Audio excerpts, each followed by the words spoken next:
Monsieur le Président, Monsieur le Premier ministre, Madame la Ministre, Messieurs les ministres, mes chers collègues. Eh bien oui, la guerre est de retour en Europe et avec elle, ces images que nous pensions appartenir définitivement au passé, les sirènes hurlantes dans les villes ukrainiennes, la population qui se masse sous terre et les civils, femmes, enfants, vieillards, qui sont jetés sur les routes de l'Exode. L'histoire est de retour aussi. L'histoire se rappelle à nos mémoires. Bien sûr, il y a actuellement dans toute la France, dans tous les esprits, une émotion légitime. Mais parce que nous sommes parlementaires, nous nous tiendrons, Monsieur le Premier ministre, à un devoir patriotique d'unité.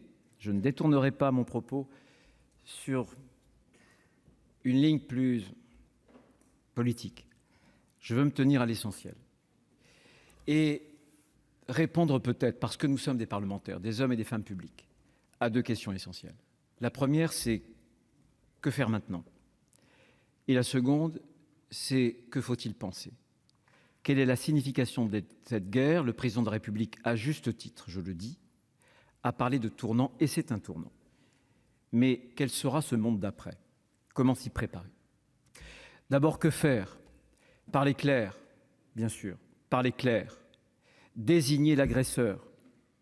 Il y a pu, par le passé, y avoir des erreurs occidentales, mais aucune erreur, aucune, ne saurait ni expliquer, ni excuser l'agression et l'offensive armée de Vladimir Poutine contre un État libre, indépendant, l'Ukraine, je le dis solennellement à cette tribune, mes chers amis.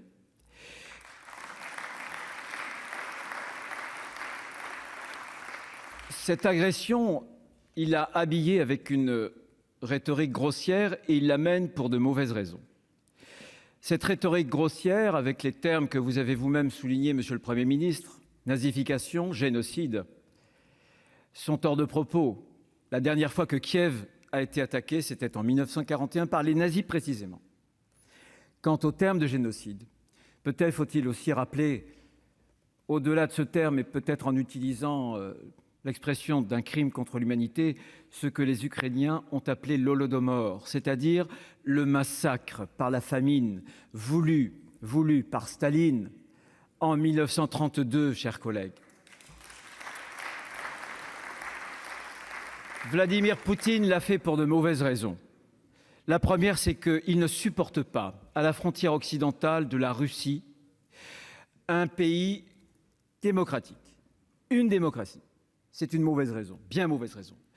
Et l'autre raison, c'est que certains fêteront, si j'ose dire, le 100e anniversaire à la fin de cette année de la constitution de l'Union soviétique. Et c'est à ce moment-là qu'il choisit d'attaquer un pays frère, l'Ukraine, parce qu'il veut laver, pense-t-il, dans sa tête, la grande humiliation de l'effondrement de l'Union soviétique. Et simplement, je veux rappeler une de ces phrases prémonitoires qu'il a prononcées en 2005. Il a dit « Ceux qui ne regrettent pas l'effondrement de l'Union soviétique n'ont pas de cœur. Mais ceux qui veulent reconstituer l'Union soviétique n'ont pas de cerveau. » C'était une phrase sans doute prémonitoire, bien évidemment. Et lui, aujourd'hui, à lui seul, veut récapituler toute l'histoire russe.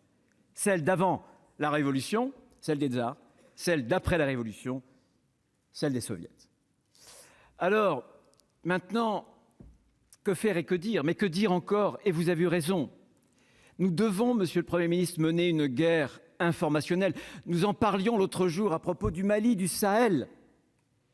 Et prenons l'exemple magnifique, spectaculaire du président Zelensky, se filmant avec son portable. Ce week-end, vous l'avez vu comme moi, devant des bâtiments publics à Kiev. Cette guerre, nous devons la mener pour dissocier le régime russe du peuple russe, qui est un grand peuple, cette âme slave qui a donné à l'humanité parmi les plus grandes œuvres littéraires, avec Tolstoï, avec Dostoïevski, avec Solzhenitsyn et bien d'autres. Elle a même donné d'ailleurs un académicien français, André Maïkine. Je voudrais le redire. Et puis, au-delà du parler vrai, il faut agir vite et fort. Agir vite et fort parce que Vladimir Poutine a parié sur notre incapacité à défendre nos valeurs, nos intérêts. Il a fait ce pari pensant que, finalement, notre réaction se limiterait à des protestations officielles, à des indignations outragées. Et c'est un bonheur de voir qu'il s'est trompé sur toute la ligne. En 61, le général de Gaulle, au moment même du coup de force du Kremlin contre le Berlin, a eu cette phrase. Il parlait bien sûr d'impérialisme soviétique à l'époque. Il avait dit « Tout recul peut avoir pour effet de surexciter l'adversaire ». Vladimir Poutine ne comprend que le rapport de force. Et je suis attaché, comme chacun d'entre vous, à la négociation. Parce que demain, il faudra trouver un compromis, un chemin pour la paix, évidemment. Mais nous ne le trouverons pas si nous n'installons pas au préalable un vrai rapport de force avec Vladimir Poutine.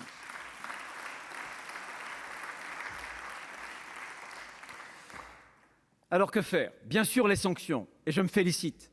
Je trouvais la semaine dernière qu'elles étaient trop graduelles, par phase, trop peu massives. Nous en avions parlé à Matignon, le Premier ministre. Mais depuis ce week-end, franchement, jamais dans l'histoire récente, je n'ai vu des sanctions aussi massives, aussi rapides. Et à ceux qui doutent, je veux simplement dire qu'elles vont bien sûr toucher l'économie russe. Mais surtout, elles sont aussi un signal, elles sont la mesure de notre détermination. J'ai aussi entendu des critiques en disant « mais oui, mais elles sont efficaces parce que nous allons en pâtir. Il va y avoir un retournement, bien sûr. » Alors là, il faudra convoquer, bien évidemment, parce qu'il sera légitime cette fois-ci, le quoi qu'il en coûte de l'État. Mais ce que je veux dire, c'est que personne ne veut mourir pour Kiev. Et on ne va pas, mes chers collègues, surajouter une guerre mondiale à une guerre régionale. Personne.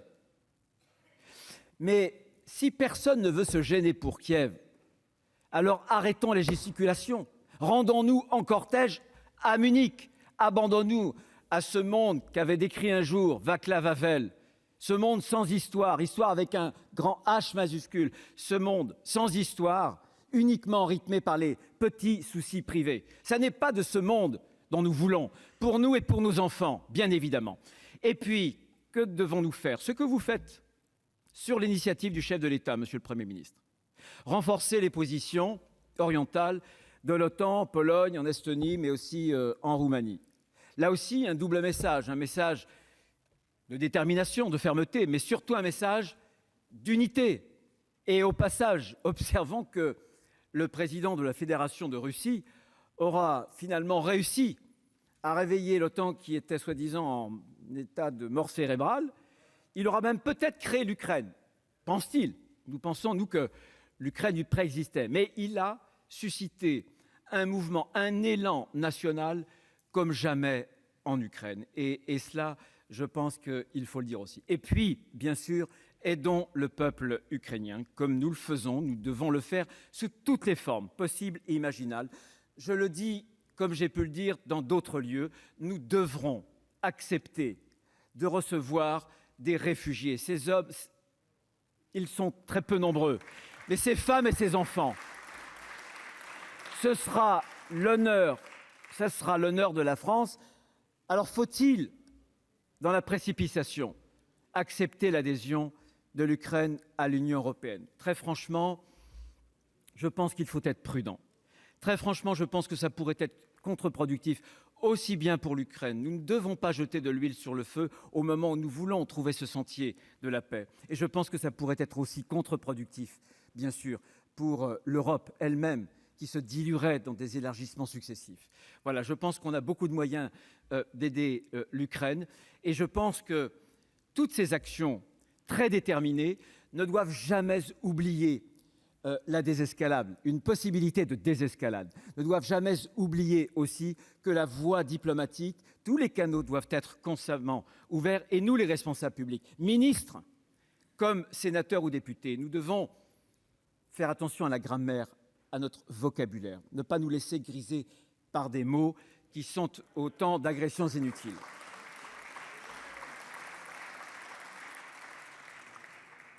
Enfin, seconde question, que penser? Quelle est la signification de cette guerre?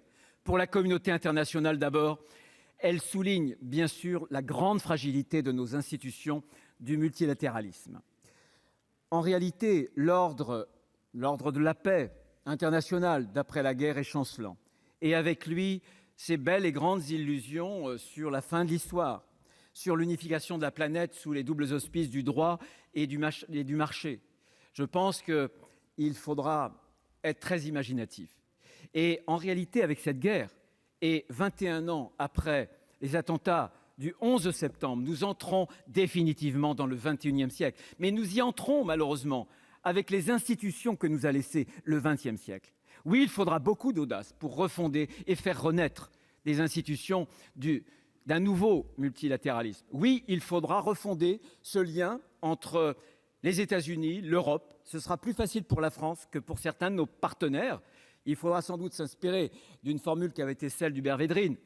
Amis, bien sûr, alliés, mais non alignés. Et il faudra construire un vrai pilier européen pour l'OTAN.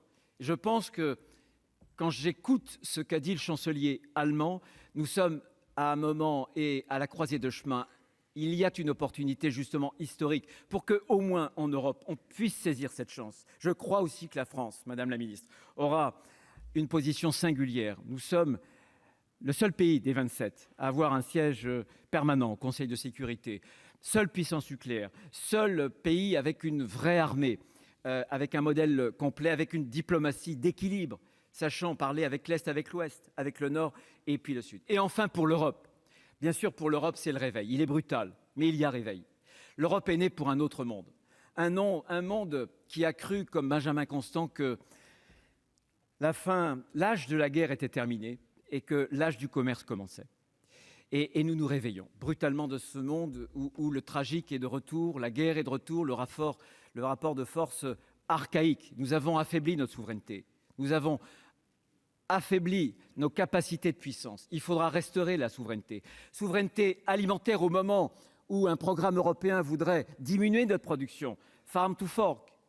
Il faudra restaurer notre souveraineté énergétique au moment où tant avait voulu nous faire quitter justement l'énergie nucléaire qui assure notre souveraineté. Il faudra aussi rappeler aux juges européens avec la directive sur le temps de travail appliqué à nos militaires que là où il n'y a pas de transfert de compétences, il ne saurait y avoir de primauté du droit européen. Et puis restaurer, penser pour nous seuls et non pas avoir cette sous-traitance déléguée aux Américains de notre sécurité. Penser notre sécurité, la puissance pour nous les Européens, avec les Britanniques sans doute, avec ce pilier de l'OTAN et puis aussi avec des grands programmes d'armement. Je ne crois pas à une armée aujourd'hui européenne. Par contre, il y a un chemin qu'il faut qu'on entreprenne. Et enfin, et pour conclure, mes chers collègues, je pense que faire le choix, penser la puissance, c'est écarter de façon définitive, pour le moyen terme, les perspectives fédéralistes. Elles ne peuvent qu'affaiblir le seul instrument de puissance que nous avons aujourd'hui en Europe, qui sont les nations. Les nations qui sont les dépositaires de la volonté des peuples. Qu'est-ce que nous montre l'Ukraine? C'est que la guerre, c'est un choc des volontés. Et que depuis Périclès, il n'y a pas de meilleure arme que la volonté des peuples. Et que la volonté des peuples, au jour d'aujourd'hui, au moment où je vous parle, réside dans les nations qui peuvent coopérer. Mais c'est si fondamental. Alors oui, pour conclure, ce que je veux dire ici, solennellement ce soir, dans cet hémicycle du Sénat, c'est que le président de la République a eu raison de qualifier cette guerre de tournant historique.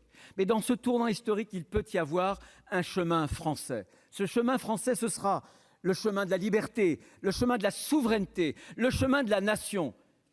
Parce que c'est l'histoire de France, parce que c'est la France dans l'histoire, et parce que c'est ce que demandent à corps et à cri, les armes à la main aujourd'hui, les Ukrainiens, le peuple ukrainien.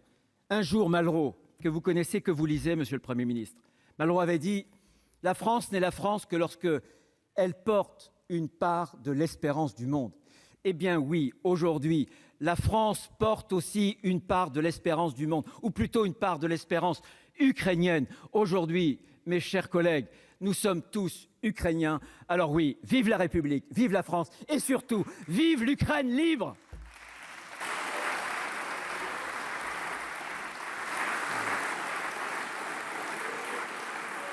Votre discours.